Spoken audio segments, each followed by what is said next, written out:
عذاب نازل کیا۔ یہ سب کچھ انہوں نے دیکھا تو ضرور، لیکن بھول گئے، اور پھر ایسی احمقانہ درخواست لے کر حضرت موسیٰ علیہ السلام کے پاس آئے۔ حضرت موسیٰ علیہ السلام نے انہیں لعنت ملامت کی اور کہا، تم کتنے نادان اور بے عقل لوگ ہو! کیا تم اس خدا سے روگردانی کرنا چاہتے ہو جس نے تم پر اپنے احسان کیے ہیں، اور اس پروردگار کو بھول گئے ہو جس نے تمہیں ذلت اور بدبختی کے گڑھے سے نکال کر خوش بختی کی منزل تک پہنچایا ہے؟ یہی تو سب سے بڑی نادانی ہے کہ کوئی شخص توانا اور بزرگ خدا کو تو چھوڑ دے اور بے جان چیزوں کے سامنے سر جھکائے اور عبودیت کا اظہار کرے۔ جس زمانے میں بنی اسرائیل مصر میں رہ رہے تھے اور فرعون کا ان پر پورا تسلط تھا، تب حضرت موسیٰ علیہ السلام نے ان سے وعدہ کیا تھا کہ خدا جب فرعون کو ہلاک کر دے گا اور تمہیں سرداری اور بلند رتبہ عطا کرے گا تو میں خدا کی طرف سے ایک کتاب لاؤں گا جو تم لوگوں کی رہنمائی کرے گی۔ جب فرعون ڈوب مرا تو حضرت موسیٰ علیہ السلام خدا سے اس کتاب کے طلبگار ہوئے۔ تب خدا کی طرف سے وحی آئی کہ تم اپنے پروردگار سے ملاقات کے لیے کوہ طور پر آؤ، 30 راتیں وہاں گزارو اور پھر اپنے آسمانی قانون کی کتاب حاصل کر لو۔ حضرت موسیٰ علیہ السلام نے اپنے بھائی حضرت ہارون علیہ السلام کو اپنا جانشین مقرر کیا اور قوم سے رخصت ہو کر پروردگار سے ملاقات کے مقام پر پہنچے۔ وہاں بعض مصلحتوں کی بنا پر خدا کی طرف سے مقررہ مدت میں 10 راتیں بڑھا دی گئیں، اور حضرت موسیٰ علیہ السلام 40 راتیں قوم کے درمیان سے غائب رہے۔ اس دوران میں سامری جادوگر نے وقت کو غنیمت جانا، بنی اسرائیل سے سونا لے کر جمع کیا، اسے پگھلایا اور ایک بچڑے کا مجسمہ تیار کیا۔ اس نے لوگوں کو اس طلائی بچڑے کی پرستش کرنے کی دعوت دی اور کہا، یہ تمہارا اور موسیٰ کا خدا ہے، آؤ اور اسے سجدہ کرو۔ حضرت ہارون علیہ السلام نے بنی اسرائیل کو بہت سمجھایا لیکن بے سود۔ انہوں نے بچڑے کو اپنا خدا قرار دیا اور اس کے آگے سجدے میں گر گئے۔ جب حضرت موسیٰ علیہ السلام کے لیے کوہ طور پر قیام کی مدت ختم ہوئی تو خدا نے انہیں تورات کی تختیاں عنایت کیں، نیز انہیں بنی اسرائیل کے انحراف اور بچڑے کی پرستش کرنے کے بارے میں بھی اطلاع دی۔ جب حضرت موسیٰ علیہ السلام کوہ طور سے لوٹ کر بنی اسرائیل کی طرف آئے تو انہوں نے دور ہی سے خاصا شور سنا۔ یہ ان لوگوں کی آوازیں تھیں جو بچڑے کے ارد گرد عبادت کر رہے تھے۔ جب حضرت موسیٰ علیہ السلام ان کے پاس پہنچے تو بے حد غضبناک ہوئے۔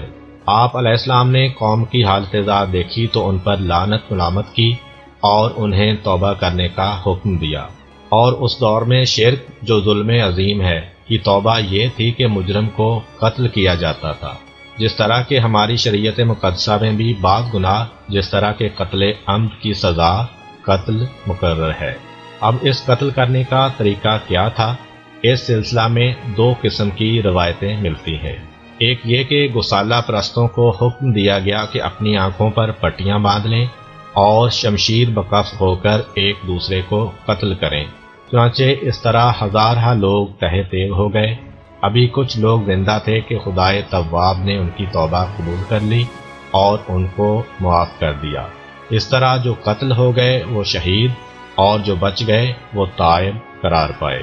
اور دوسری روایت یہ کہ جن 12,000 افراد نے جناب ہارون علیہ السلام کی اطاعت کی تھی اور بچڑے کی پوجا کرنے کے جرم کا ارتکاب نہیں کیا تھا، ان کو حکم دیا گیا کہ شمشیر بکف ہو کر گسالہ پرستی کرنے والوں کو قتل کریں۔ چنانچہ جب انہوں نے کم و بیش 10,000 افراد کو قتل کیا تب خدا نے ان کی توبہ قبول کر لی۔ شرک کرنے والوں کو ان کے شرک کی سزا دینے کے بعد حضرت موسیٰ علیہ السلام نے اپنی قوم کو تورات قبول کرنے اور اس کے احکامات پر عمل پیرا ہونے کا حکم دیا، تو انہوں نے اسے قبول کرنے سے ہی انکار کر دیا کیونکہ اس میں سخت احکام تھے۔ اس پر اللہ تعالیٰ نے جبرائیل علیہ السلام کو حکم دیا۔ جبرائیل علیہ السلام نے ان کے لشکر کی مقدار کے برابر پہاڑ کو اکھاڑا جو 1 فرسخ لمبا اور 1 فرسخ چوڑا تھا۔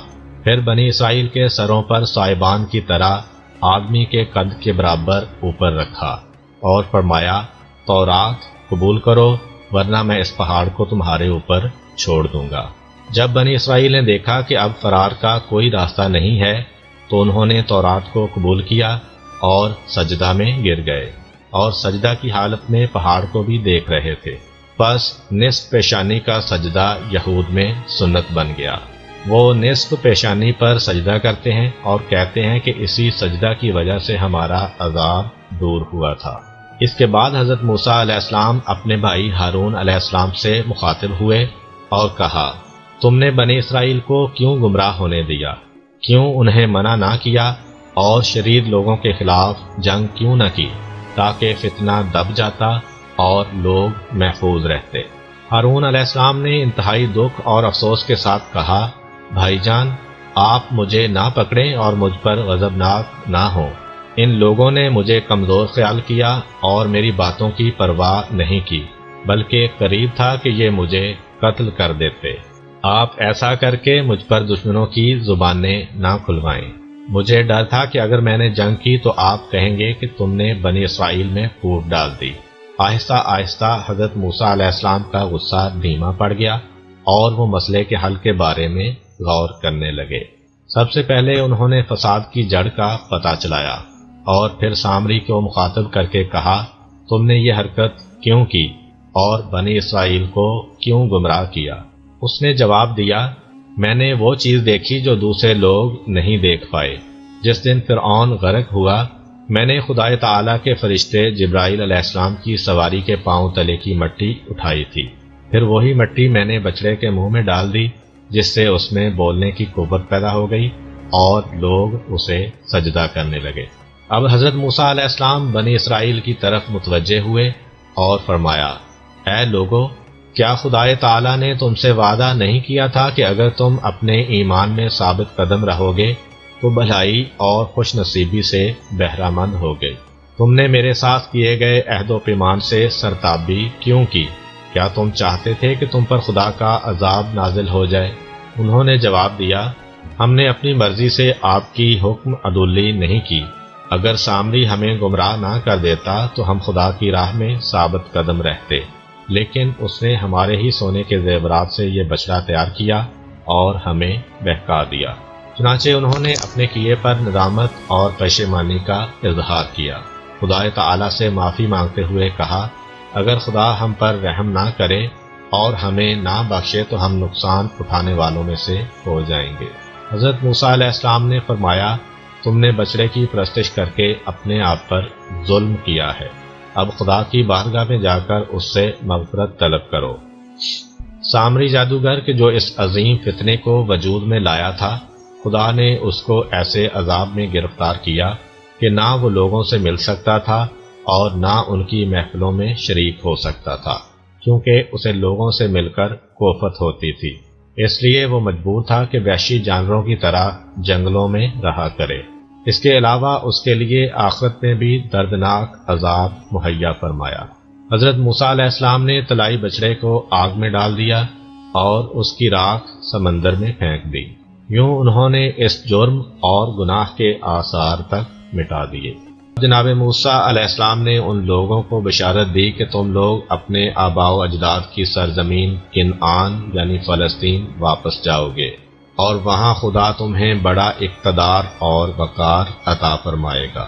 یہ بشارت سن کے تو لوگ بہت خوش ہوئے، مگر جب اس اقتدار کے حاصل کرنے کی منزل قریب آئی، یعنی جب فرعون اور اس کے ساتھی غرق ہوئے اور بنی اسرائیل کو ان کے مظالم سے نجات ملی، تو جناب موسیٰ علیہ السلام نے ان سے کہا کہ کنعان چلو اور اس پر قابض قوم عمالقہ سے مقابلہ کرو، اور ہرگز کسی قسم کی کمزوری نہ دکھاؤ اور دشمن کو پیٹھ نہ دکھاؤ۔ آخری فتح تمہاری ہوگی، کیونکہ خدا نے یہ زمین تمہارے لیے لکھ دی ہے۔ پس جب جہاد کا وقت آیا تو ان لوگوں نے بزدلی کا مظاہرہ کیا، جس کی تصویر کشی قرآن نے کی ہے، اور جس چیز نے ان لوگوں کی بزدلی میں اضافہ کیا اور جلتی پر تیل چھڑکا، وہ یہ تھی کہ بعض روایات کے مطابق حضرت موسیٰ علیہ السلام نے فلسطین کی تازہ صورتحال معلوم کرنے کے لیے 12 آدمی روانہ کیے تھے۔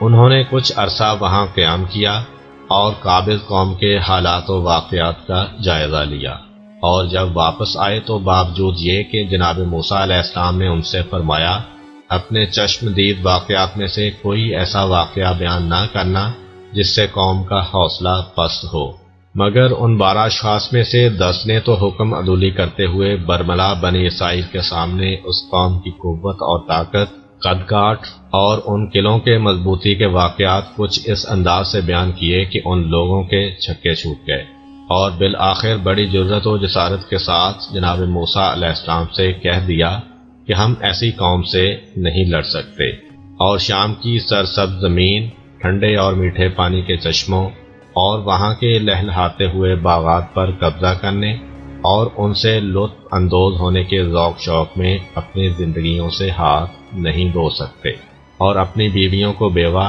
اور بچوں کو یتیم نہیں بنا سکتے، ہم تو بس مصر جائیں گے۔ بہرحال ان 12 افراد میں سے صرف 2 شخص ایسے تھے جنہوں نے حضرت موسیٰ علیہ السلام کے حکم کی پابندی کرتے ہوئے لب کشائی نہیں کی تھی، اور بنی اسرائیل کو عمالقہ کے اپنے چشم دید حالات نہیں بتائے تھے۔ وہ اس موقع پر آگے بڑھے اور بنی اسرائیل کو سمجھانے اور ان کی ہمت بڑھانے کی بڑی کوشش کی، مگر وہ بے فائدہ رہی۔ قرآن نے ان 2 اشخاص کا نام نہیں بتایا، مگر مفسرین نے ان کا نام یوشع بن نون اور کالب بن یوحنا لکھا ہے۔ بہرحال انہوں نے حتی الامکان قوم کو سمجھایا بجھایا کہ نہ ڈرو اور قدم بڑھاؤ، شہر بیت المقدس کے دروازہ تک پہنچ جاؤ اور دشمن پر حملہ کرو، نصرت الہی اس طرح تمہارے شامل حال ہوگی کہ دشمن بھاگ جائے گا، تم غالب آ جاؤ گے اور کامیاب و کامران ہو کر شہر میں داخل ہو جاؤ گے۔ مگر ان بزدلوں نے جب اپنے نبی کی بات نہیں سنی اور نہ مانی تھی تو ان کی بات کیا مانتے، اس لیے بڑا اکڑا ہوا اور بھونڈے انداز میں جواب دیا کہ جب لڑنا نہیں ہے، صرف دروازہ شہر تک جانا ہے تو پھر ہمیں وہاں جانے کی کیا ضرورت، بس آپ جائیں اور آپ کا پروردگار، اور دونوں جا کر لڑو، ہم تو یہیں بیٹھے ہوئے ہیں۔ بنی اسرائیل کے اس گستاخانہ جواب سے دل برداشتہ ہو کر حضرت موسیٰ علیہ السلام نے بارگاہ رب العزت میں عرض کیا، پروردگار، میں اپنی ذات اور بھائی کے سوا اور کسی پر اختیار نہیں رکھتا، بس تو ہی ہمارے اور اس نافرمان قوم کے درمیان فیصلہ کر دے۔ اس سے معلوم ہوتا ہے کہ امتحان کے وقت حضرت موسیٰ علیہ السلام کے سب ساتھی ساتھ چھوڑ گئے تھے، سوائے حضرت ہارون، حضرت یوشع اور حضرت کالب کے۔ اللہ تعالیٰ نے حضرت موسیٰ علیہ السلام کی دعا کو اس طرح شرف قبولیت بخشا کہ فرمایا، اب وہ سرزمین شام 40 سال تک ان پر حرام ہے، اب یہ اس زمین میں سرگرداں پھرتے رہیں گے، پس اس نافرمان قوم پر افسوس نہ کریں۔ چنانچہ اللہ تعالیٰ نے بنی اسرائیل کو اس لکودک صحرا میں، جس کو صحرائے سینا یا تیائے اسرائیل بھی کہا جاتا ہے، اس طرح مجبور و محصور اور نظر بند کیا کہ پورے 40 سال تک نہ شام جا سکے اور نہ واپس مصر لوٹ سکے، نہ کوئی فوج، نہ پولیس، نہ جیل خانہ، اور نہ اس کی بلند دیواریں، اور نہ اس کا کوئی آہنی اور مضبوط دروازہ، صرف مختصر سا خالی میدان جو مصر و شام کے درمیان ہے۔ اس میں خدا نے اس طرح ان کو قید کیا کہ 40 سال کی مسلسل جدوجہد کے باوجود نہ شام جا سکے اور نہ واپس مصر لوٹ سکے۔ ہوتا یوں تھا کہ سارے دن کے سفر کے بعد جب شام ہوتی تو پتہ چلتا کہ صبح جہاں سے چلے تھے پھر آ کر اسی جگہ واپس پہنچ گئے ہیں۔ چونکہ حضرت موسیٰ اور حضرت ہارون علیہ السلام بھی اسی صحرا میں اپنی قوم کے ساتھ تھے، اس لیے انہی کی دعا و برکت سے اللہ تعالیٰ نے اس زیر عطاب قوم کو مختلف نعمات سے بھی نوازا تھا۔ ان کے پانی پینے کے لیے اللہ تعالیٰ نے پتھر سے چشمے جاری کیے اور کھانے کے لیے من و سلوہ نازل کیا، اور اس صحرا میں ان پر بادلوں کا سایہ کیا۔ اس طولانی مدت کے دوران حضرت موسیٰ اور حضرت ہارون علیہ السلام کی آسمانی ماموریت انجام کو پہنچی۔ تب خدا کے حکم سے وہ دونوں کوہ ہود پر گئے، وہاں جا کر حضرت ہارون علیہ السلام کی وفات ہو گئی، اور حضرت موسیٰ علیہ السلام نے ان کے جسد خاکی کو زمین میں دفن کر دیا۔ جب وہ بنی اسرائیل کے پاس واپس آئے اور انہیں ہارون علیہ السلام کی وفات کی اطلاع دی تو ان لوگوں نے حضرت موسیٰ علیہ السلام پر الزام لگایا کہ خود انہوں نے ہی ہارون علیہ السلام کو قتل کیا ہے۔ اس پر خدا نے بنی اسرائیل کی آنکھوں کے آگے سے پردے اٹھا دیے تاکہ وہ جان جائیں کہ ہارون علیہ السلام کو حضرت موسیٰ علیہ السلام نے قتل نہیں کیا۔ چنانچہ انہوں نے دیکھا کہ ہارون علیہ السلام صحیح و سالم زمین و آسمان کے درمیان ایک تخت پر بیٹھے ہیں۔ اس سے انہیں پتہ چل گیا کہ ان پر طبعی موت وارد ہوئی ہے۔ کچھ مدت گزرنے کے بعد حضرت موسیٰ علیہ السلام بھی اللہ تعالیٰ کے حکم سے کوہ ہود کی چوٹی پر گئے اور وہاں سے فلسطین اور بیت المقدس پر ایک نظر ڈالی۔ پھر اسی مقام پر ان کی روح قبض کر لی گئی اور انہیں وہیں دفن کر دیا گیا۔ اسی اثناء میں بنی اسرائیل کے عمر رسیدہ لوگ بھی موت سے ہمکنار ہو گئے۔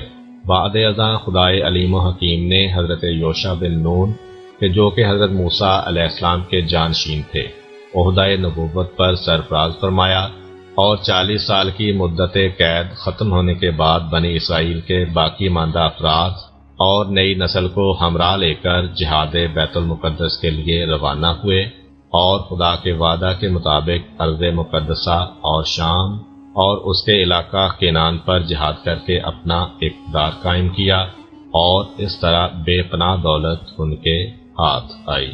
مولانا ابوالکلام لکھتے ہیں کہ جب کوئی قوم عرصہ تک غلامی کی حالت میں رہتی ہے تو اس میں بلند مقاصد کے لیے جد و جہد کرنے کی استعداد باقی نہیں رہتی، وہ غلامی کا امن پسند کرنے لگتی ہے۔ یہی حال بنی اسرائیل کا تھا۔ اس پر حکم ہوا کہ تم 40 سال تک صحرائے سینا میں پڑے رہو۔ اس میں مصلحت یہ تھی کہ 40 سال کے اندر